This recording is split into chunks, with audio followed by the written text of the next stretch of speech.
प्रमाण है। प्रमाणों के बाद भी अगर हमारे आंख नहीं खुलते, धर्म को अगर हमने सिर्फ ये मान लिया है कि धर्म में आना है, 2 घंटे बैठना है, कथा सुननी है, 2-4 चौपाइयां उठाना है, मनोरंजन करना है, तो इससे बढ़िया तो मल्टीप्लेक्स से जाके बैठ जाओ लेके, जो भी लेके, मैं थोड़ी बोलूंगा क्या लेके बैठना है, तो तुम्हारी मर्जी। ये मनोरंजन का स्थान नहीं है, ये मनोमंथन का स्थान। मन के भीतर हड़कंप मच जाए, मन विरुद्ध हो जाए। और पहली बात यह है कि जब किसी धर्म सभा में, आध्यात्म सभा में, किसी महापुरुष के समक्ष तुम बैठे होगे और तुम्हारा ऑपरेशन होगा, तो भीतर बड़ी विरोध उपजेगा। पहले व्यासपीठ पर बैठे हुए आदमी से बड़ा विरोधी तुमको कोई नजर आएगा नहीं, बड़ा खतरनाक आदमी, बेकार बोलते रहता। पर कबीर दास इसके लिए बड़ी सुंदर बात कहते हैं, सदगुरु मेरा सूरमा तकी तकी मारे तीर, और लागे पन भागे नहीं, वाको नाम कबीर। उनका काम है तीर मारना तुम्हारे घावों के ऊपर, जख्मों के ऊपर। अब तुम्हारी हां में हां मिलाने के लिए कोई चमचा बैठा है तुम्हारा यहां? ऐसी कौन सी कमी आ पड़ी है कि तुम्हारी हां में हां मिलाऊं? किस लिए? जो तुम्हारे भीतर अच्छाई है वो तो है ही, जो नहीं है, नहीं जानते, धर्म के नाम पर कहीं अधार्मिक आचरण अपना रहे हो, सत्य, धर्म, आध्यात्म, महापुरुष, गुरु, संत बस उस ओर इंगित करते हैं। हां, वो जबरदस्ती नहीं करते। कोई गुरु कभी किसी के ऊपर आज तक जबरदस्ती नहीं किया साहब। जो सीखना चाहो, जब तक सीखना चाहो सीख सकते हो।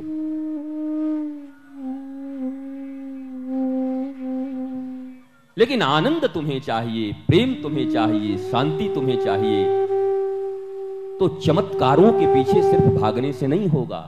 दुनिया का सबसे बड़ा चमत्कार है स्पिरिचुअल होना, धार्मिक होना। ईश्वर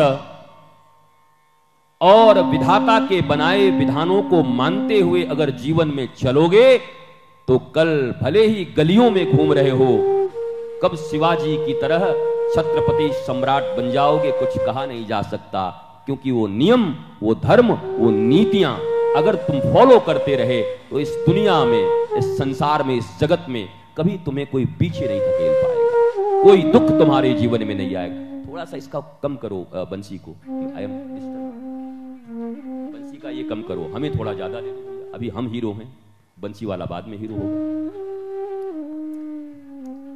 एट प्रेजेंट टाइम मैं बोल रहा हूं, जब भजन चलेगा तो वो हीरो होगा। अभी मेरा है माहौल। गोलकीपर को जब काम करना हो तो आगे फॉरवर्ड दौड़ता रहे तो गोल हो जाएगा, और जब फॉरवर्ड का काम आए तो गोलकीपर उछलता रहे तो वहां मामला चूक जाएगा। तो अवसर पठिता बानी, शास्त्रों में कहा गया है अवसर पठिता बानी।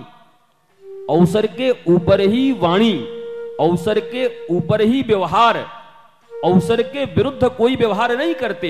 इस दुनिया का सबसे बड़ा पाप है अवसरवादी न होना। ध्यान दो, हमारे समाज में एक बड़ी विलक्षण बात फैल गई है कि आदमी अवसरवादी है। इस दुनिया में सबसे अच्छा आदमी वो है जो अवसरवादी। अवसरवादी, अवसरों को जिसने चूका। अभी ये अवसर क्षुद्रता के लिए है या विराटता के लिए है, it's totally depend upon you. अवसरवाद श्री कृष्ण से बड़ा कोई है नहीं। जब झूठ बोलने का बात आए तो भैया धर्मराज से झूठ बुलवा दे। दुनिया की बात तो छोड़ो, किसी झूठे से झूठ बुलवा दे तो कोई बात नहीं, रोज ही बोलता हो। धर्मराज सत्यवादी युधिष्ठिर से कहते हैं जाओ झूठ बोलो, और कहते हैं हम ही मिले तुमको, किसी और से बुलवा लो। बोला नहीं, तुम्ही को बोलना। क्यों? बोला ये धर्म के मर्म को अगर भारतवासियों ने और दुनिया के लोगों ने नहीं जाना अरे झूठा झूठ बोलता है, इसमें कौन सी बड़ी बात है। एक सत्यवादी आज सत्य बोलने जा रहा है। क्यों? क्योंकि असत्य के पक्ष में खड़े ये दुर्योधन, दुशासन और ये गुरु रूप में शस्त्र चलाने वाले, सिखाने वाले गुरु द्रोण खड़े हैं। अगर ये खड़े रह गए तो बात गड़बड़ हो जाएगी, इनको मारना जरूरी है। वहां गुरु को मारना ही जरूरी है,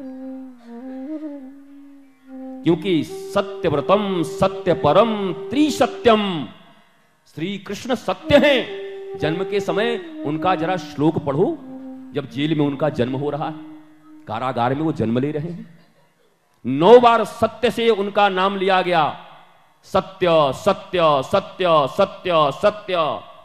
अब एक बात बताओ, कोई सत्य असत्य काम कैसे कर सकता है? भगवान अन्याय कैसे कर सकता है? इसलिए सामाजिक जीवन में हमको यह भी पता नहीं कि सत्य किसे कहते हैं, असत्य किसे कहते हैं। और सुनाते सब हैं कि 1-2 कसाई थे, गैया के पीछे भाग रहे थे।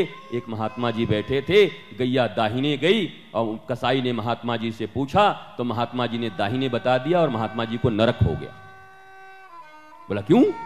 बोला वहां पर उनका धर्म था गौ की रक्षा करना, दाहिने न बता के बाएं बताना था, क्योंकि गौ रक्षा करनी थी, गौ माता की रक्षा करनी थी। अब बताओ कि अगर वो महात्मा झूठ बोलते हैं